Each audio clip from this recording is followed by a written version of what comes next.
In the fire station, there's a lot of downtime. Like you said, you were on the force for 2 months before this first call that you really remember. What happens in the downtime at the station? Well, we used to watch a lot of TV. We had to, and we had training in the hall, and we had a good training hall there, the building or a room that we worked in, and we trained in there. And some of the officers give little lectures and whatnot. Now, when you were not at fires, you had to do something when you were at the station.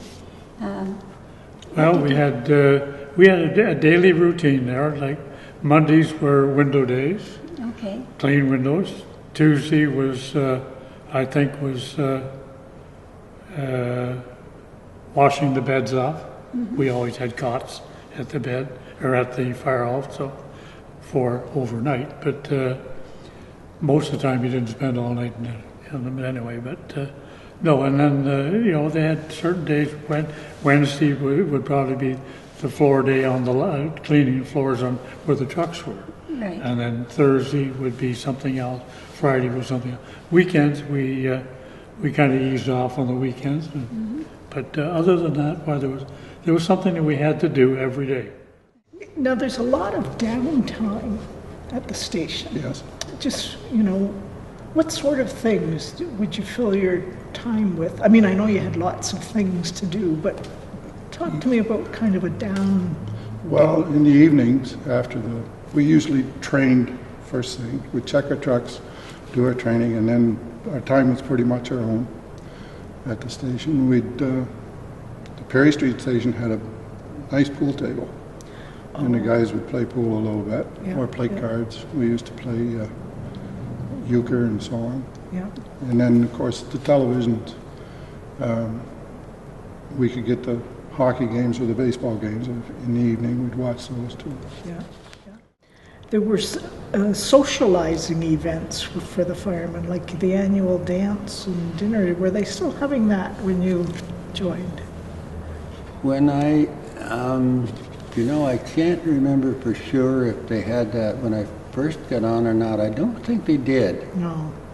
I don't think they had that when I first got on. I can't remember just when it started, but we did have quite a camaraderie because of the closeness that we had to have, really. You didn't work at it, it just happened, that everybody got along really well, and you depended on each other all the time.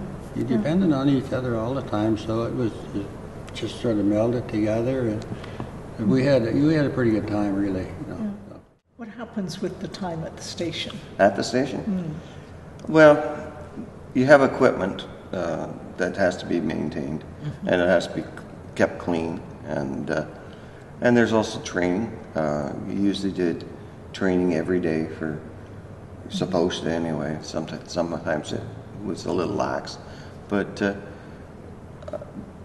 I guess you're just trying to be ready if there is a fire. When you work, you work. If there's a working fire, it's hard on your system because you're on a high. Yes. So you actually work harder than an ordinary thing. So you sort of keep yourself ready, do the training. A lot of the guys worked out more so now than when I first started. They have weights and that they use now. Yeah, the guys work out. The kids are in a lot better shape than what we were, even though a lot of the guys were athletes. They still weren't in the physical condition that the kids are now. No.